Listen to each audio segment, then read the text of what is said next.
Welcome back to another explainer. Today, we're diving into something truly epic, the cosmic descent.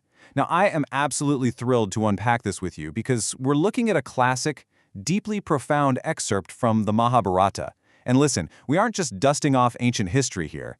We are talking about a story that takes the whole concept of spiritual duty and just blows it up into this visually dynamic, incredibly high-stakes adventure. Seriously, we're going to map out a quest for salvation involving kings, gods, and literal cosmic forces.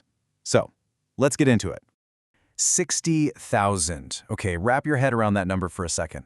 This isn't just some random statistic. We're talking about the staggering 60,000 sons of Sagara.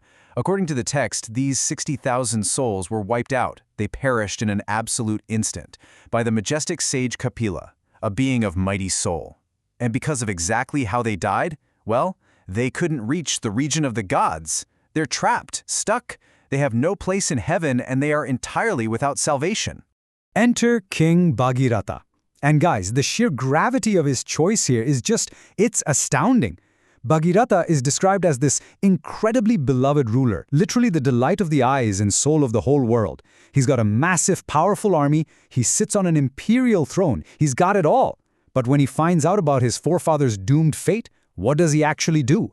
With a heavy, sorrowful heart, he just immediately hands over all his kingly duties to his minister. He walks away from ultimate worldly power. Why? To seek a spiritual solution for people who came long, long before him.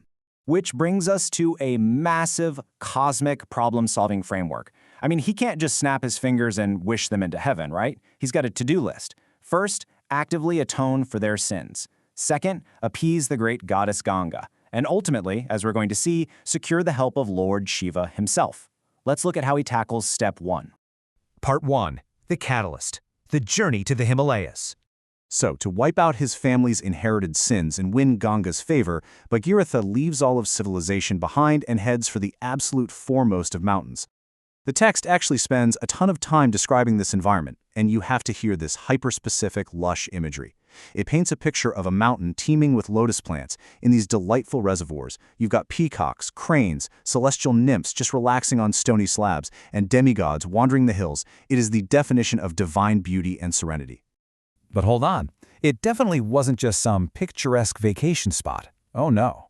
Bhagiratha is walking straight into a visceral, extreme wilderness.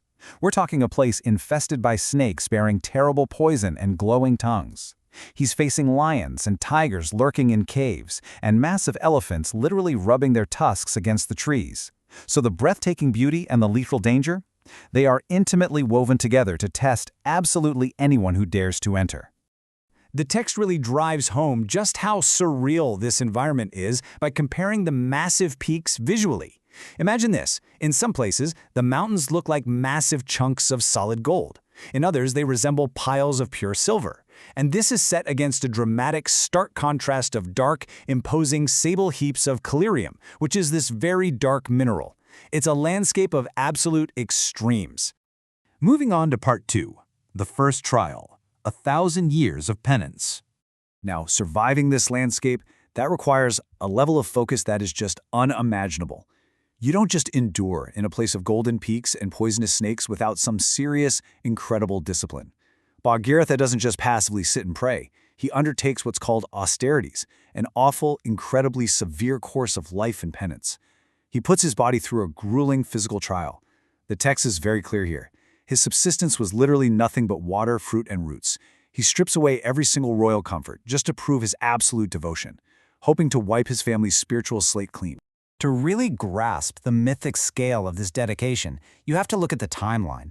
He doesn't do this for a week, or a year, or even a normal human lifetime. No, he maintains this brutal diet of water and roots for one entire millennium. And get this, we aren't just talking human years. We're talking 1,000 years according to the calculation of the gods. It's a completely unfathomable endurance test. But that staggering persistence, it finally pays off. At the very end of those 1,000 celestial years, the great river Ganga actually assumes a material form. She manifests her divine self right in front of the king and asks him a very simple, very direct question. What dost thou desire of me? Bhagiratha doesn't hold back. He makes his desperate plea crystal clear. He explains the absolute tragedy of the 60,000 sons of Sagara and lays out the highly specific mechanics needed for their salvation. Basically, unless her divine, purifying waters physically wash over their ashes, his ancestors are completely barred from the region of heaven forever. So he begs her, he pleads with her to carry his forefathers to heaven. Which brings us to part 3, the cosmic complication, a goddess's warning. So Ganga is actually pleased with his devotion, and she agrees to help him. Awesome, right? Well, suddenly we hit a massive complication. She issues a really dire warning. See, Ganga is a celestial river currently residing up in the sky. She tells Bhagiratha that when she descends from the sky down to the earth, the sheer, devastating force of her fall is going to be way too much for the mortal world to sustain. Her descent is absolutely necessary to save his ancestors, but it would literally crush the earth in the process. Talk about an ultimate dramatic cliffhanger. We are suddenly presented with a literal, world-ending problem that the king has to solve right then and there. I mean, think about it. How do you catch a massive celestial river falling from the heavens without completely destroying the very planet you're trying to save? And that leads us to part 4, the ultimate resolution, seeking Siva.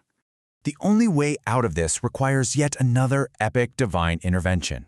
Luckily, Ganga doesn't just drop this apocalyptic problem in his lap and leave. She gives him a specific target. She explains that in all the 3 worlds, there is absolutely no one able to sustain her fall. Except for one. Shiva, the most praiseworthy of gods, the great lord with a throat of sable blue. Only he possesses the sheer cosmic power to act as a kind of divine shock absorber for a falling goddess. Now, just watch how Bhagiratha reacts to this news. Without missing a single beat, our hero pivots his entire quest. He doesn't complain about the universe being unfair or how tired he is. No. He travels straight to the Kailasa hill and begins a brand new course of severe penances all over again, specifically to win Shiva's favor. His absolute unyielding focus on this goal is just incredible. And at the expiration of this second grueling trial, Siva, whom the text calls the worker of blessings, is pleased. He actually grants the king's wish. He agrees to sustain the descending Ganga directly upon his own head. This incredible act protects the earth and finally allows those sacred waters to safely reach the ashes of the 60,000 sons. So, what does this all mean for us today? Why does this matter? Well, this story takes abstract, philosophical concepts like spiritual devotion and filial piety and transforms them into a literal, actionable hero's journey. It visually and viscerally demonstrates exactly what a human being is willing to endure. Giving up absolute power, facing down wild beasts, fasting for literal millennia, all for the sake of family that came before them. It's a blueprint for unlocking salvation against impossible, earth-shattering cosmic odds. As we wrap up this explainer, I want to leave you with a provocative thought. When you really think about Bhagiratha abandoning his throne, starving himself in the wilderness for 1,000 years, it kind of makes you look inward, doesn't it? What impossible trials would you endure to secure the salvation of those who came before you? It's a profound question about devotion, duty, and the truly extraordinary limits of human persistence. Thank you so much for joining me as we explored this incredible narrative. Keep learning, keep asking those big questions, and I'll see you in the next explainer.